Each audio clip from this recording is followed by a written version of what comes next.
Hi, my name is Alex Shanks, and I'm doing my presentation over Chapter 4 of the American Education Book. This chapter explains how education may or may not improve the global economy. More often than not, factors outside of school help to determine student success and economic growth.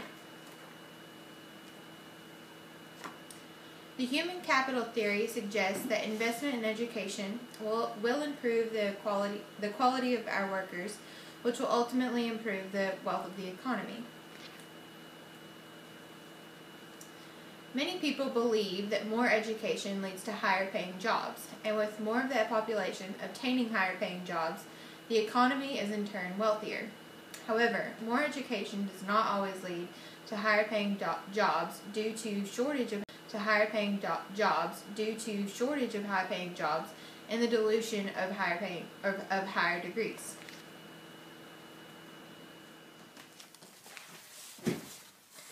Today, nearly everyone has a high school degree, diploma, or GED, which are often required for even the lowest paying jobs.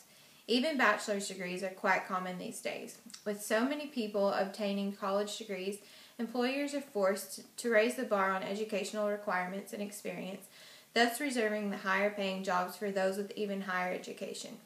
I certainly agree with Andrew Hacker's theory that the overabundance of degrees causes employers to require more education, because I have personally lived this firsthand. As a graduate with a finance degree from one of the top business schools in the country, I was unable to obtain a career in the finance arena because many employers wanted employees with an MBA or some other form of professional licensure, which in the finance world means you have to be working for a financial institution. The abundance of business-type degrees caused a majority of high-paying employers to require a higher degree. The lower-paying jobs not requiring an MBA also rejected recent college graduates, saying that possession of a bachelor's degree made you overqualified for these jobs. My personal experience in the job market disproves the idea that more schooling may not result in higher-paying jobs. The chapter goes on to explain that the New York Working Man's Party wanted to focus on funding preschools so children will be ready for school when they begin. One reason for preschooling is to develop non-cognitive abilities such as motivation, self-discipline, dependability, and other non-cognitive abilities that affect learning and job performance. A smart person with no motivation can fail, just as an unintelligent person with superior self-discipline can achieve success. Non-cognitive abilities are typically learned in the home through parental guidance. This character building at home plays an important role in shaping a child's personality and one day their comfort level in particular jobs. We as educators can provide our students with a wealth of information and knowledge, but how they use this is completely up to their character and personalities. If the parent does not teach their child determination, self-motivation, and other character-specific attributes, the child will more than likely be an unproductive individual regardless of their intelligence.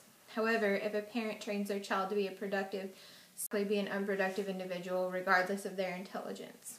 However, if a parent trains their child to be a productive, self-driven individual, the child will experience more success in life. How the parent raises their child and what the parent exposes their child to helps make the child more well-rounded, increasing their confidence and worldliness, which can help them to feel more comfortable interacting with white-collar type people.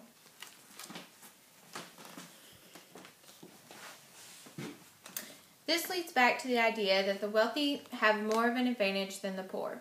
Wealthy people can more easily afford to enlist their children in dance, sports, art classes, music lessons, and other activities that help build character.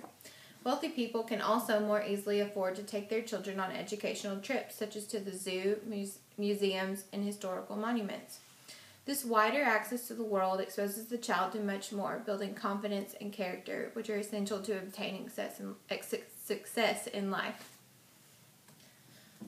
This book theorizes that inadequate education leads to low-income jobs, low-quality housing, poor diet, poor medical care, health problems, and high rates of absenteeism from school and work. This is why Head Start programs and preschooling Head Start programs were developed to help lower income families keep up with middle and high income families and begin school on the same level. These Head Start programs, like Sesame Street, are designed to help develop non-cognitive abilities that a child may not learn from his or her parents, as well as expose the child to preschool type education. The intention behind preschooling and Head Start programs is backed by the central idea that building character in a child helps to make them successful regardless of their income level. Because again, an intelligent person with no drive can fail, just as an unintelligent person with perseverance can succeed.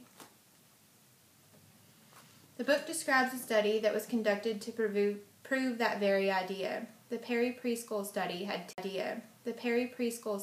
teachers provide preschool to at-risk children, as well as make home visits to help build character.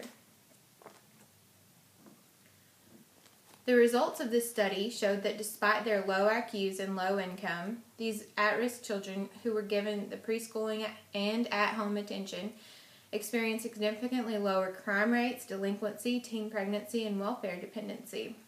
Perhaps this is due not only to the knowledge obtained from the preschooling, but also to the character built outside the school, which aided the children to better make decisions and use the knowledge taught in school to their advantage. To conclude, I believe that parenting is one of the biggest contributors to the growth of our economy. If the parent teaches character to their children and pushes them to do well in school, children are more likely to succeed in school and later in life. While investing in preschool may help to better prepare children to succeed in school, home life ultimately molds the character and personality of the individual and helps them to retain and use the knowledge learned in school. This can lead to higher education and higher paying jobs.